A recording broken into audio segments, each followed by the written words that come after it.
We're constantly told that we should be kind and put other people's needs ahead of our own. But does anyone tell us that being too kind and caring can be dangerous?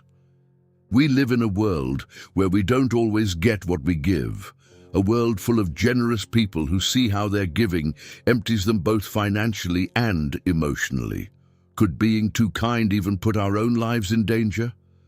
Be surprised by the bad things that can happen to you when you're kind. Today, I'll tell you 8 bad things that can happen to you if you're too nice, and I'll show you 4 tough ways to keep people from taking advantage of you. Before we begin, take 1 second to subscribe to this channel. It helps bring this Stoic wisdom to more people who need it. Let's dive in. You will have too high hopes for people. The Stoics said that we should accept things as they are and not depend on what other people do to make us happy. Giving without asking too much in return keeps you from being disappointed and helps you practice emotional detachment, which gives you a calmer mind. Whether we're aware of it or not, it's hard for us to be fully selfless when we give. When we give everything we have, we expect everyone else to do the same, when it's us who need something important. Though you've gotten people so used to having everything done for them that they'll take it for granted that you can handle everything in their lives and yours, especially your own. Because if you don't take care of your own, why would you take care of other people's? In reality, your hopes of reciprocity won't be met, and you'll end up with a bad mood, tiredness, anger, and sadness. Still, if we look at it objectively, people aren't letting you down. They're just doing what you should be doing, which is taking care of their own tasks. People will only expect you to give them something. The Stoics say that it's important to remember that real worth comes from acting in a way that is good and logical, not from just doing what other people want. Moderation and giving in a balanced way help you stay in charge of your actions and keep you from getting into habits that hurt your mental health. You've heard your whole life that people are creatures of habit, and this couldn't be more true. People are made to adapt to a pattern, a way of life, a rhythm of things going on around them.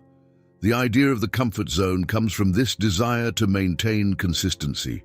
This means that if you're always giving, the people you help will expect you to give them something all the time.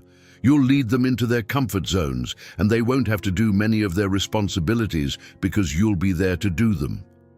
If you don't value yourself, no one is likely to look you in the eyes and tell you to think more about yourself. At least, don't expect this kind of empathy from the people you help, because maintaining their own personal helper would cost them a lot in their lives. Your goals will not be taken into account. The Stoics said that it's important to live by reason and virtue, to set limits, and to put our own responsibilities first if we want to stay in balance and not give up our identity and well-being for other people. If you put everyone else's needs before your own, you may end up running away from something inside you that hurts and scares you. How do you feel when you spend the weekend alone or come home every day knowing no one is there to greet you? If you're doing so many different things because you want to get away from yourself, the blow will be twice as hard. On the one hand, you'll have to face yourself sooner or later. On the other, your bad mood will get worse as you start to put other people's needs before your own. Self-care is one of the most important parts of being healthy. Before you can help others feel better, you need to make sure you're happy, nourished, and well cared for. That is, you should never give someone a chocolate unless you first really enjoyed one yourself. Similarly, you shouldn't offer to clean a friend's house until you've cleaned your own and watched a good movie while sipping wine. The rest of the world comes after you. People will think you are weak and treat you that way. Stoicism tells us to work on being strong and in charge of ourselves.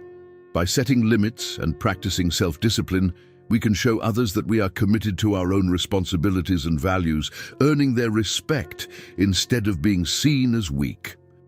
If you help other people too much, over time you might be seen as an expert in the area where you work with other people. You might be making the exact opposite impression. When you don't set limits, people start to see you as weak, just like the person who accommodates a boss so much that they'll come to you to get rid of their responsibilities because they know you won't say no.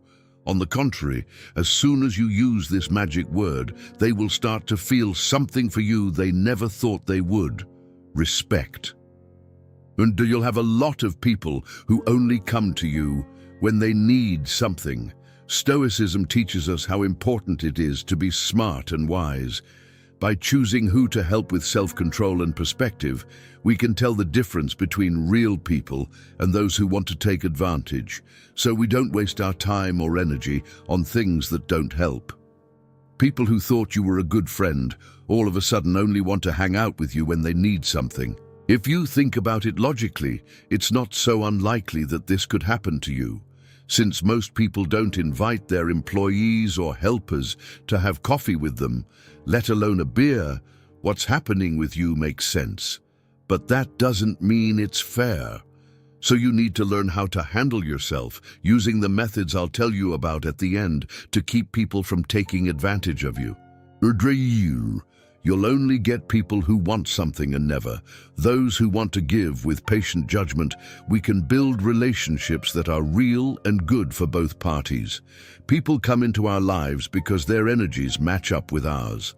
That is, if we vibrate low, we attract people who are negative, depressed, have dark souls, and want to hurt us. When our vibrations are high, on the other hand, we draw people who are full of good energy, kindness, excitement, hard work, and joy. Because of this, when we give to everyone, we lose so much energy that we start vibrating at a low frequency.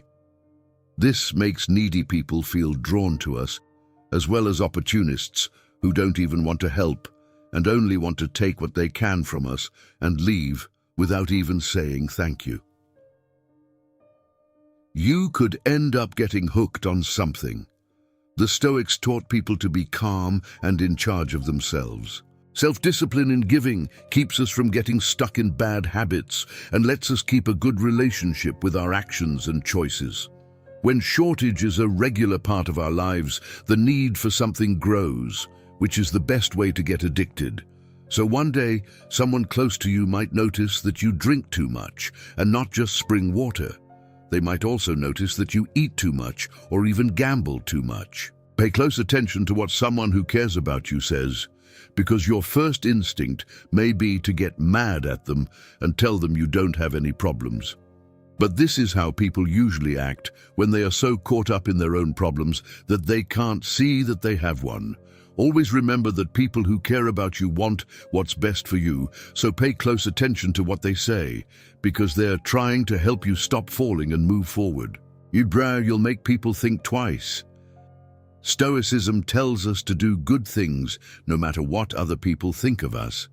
By focusing on living in line with our beliefs and principles, we build a good image that can withstand false accusations.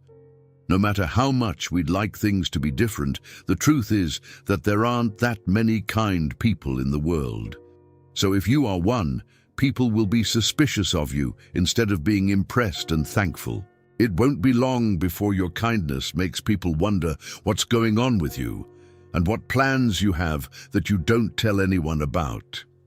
This could mean you've met a group of suspicious people, but it's more likely that they're just being realistic. Most people who want to help too much are hiding such questionable motives that it's best to stay away from them and refuse the help they offer. Now let's look at what you can do to stop people from taking advantage of you. You'd pay attention to how you feel. It's telling you something. Based on the Stoic idea of self-awareness, pay attention to how you feel. The Stoics thought it was important to think about yourself, to understand your feelings and wants. By paying attention to your feelings, you can tell if you're giving too much and wearing yourself out mentally. This lets you change your focus and find a good balance. How does it make you feel to help other people? Thinking about yourself and putting yourself first is such a kind thing to do that you should feel like you're walking on clouds when you do it. So if you feel too busy, tired, angry, or used, it's time to listen to how you feel. If something you don't have to do makes you feel so bad, you shouldn't lie to yourself about it. Instead, find out how the help you're giving affects your health. Don't be afraid of the word no. Following the lessons of the Stoics, you should realize that your time and energy are important and need to be used in a balanced way. Self-control can be shown by being able to say no when you feel too busy or when the request is unfair. Even though the word no makes us think of bad things and sadness, it's normal for us to find it hard to say it. But if we don't learn to say this word when someone wants more from us than we can give, negativity will take over our lives. Practice in front of the mirror and tell yourself that it's the only way to regain your freedom and avoid unnecessary and possible risks.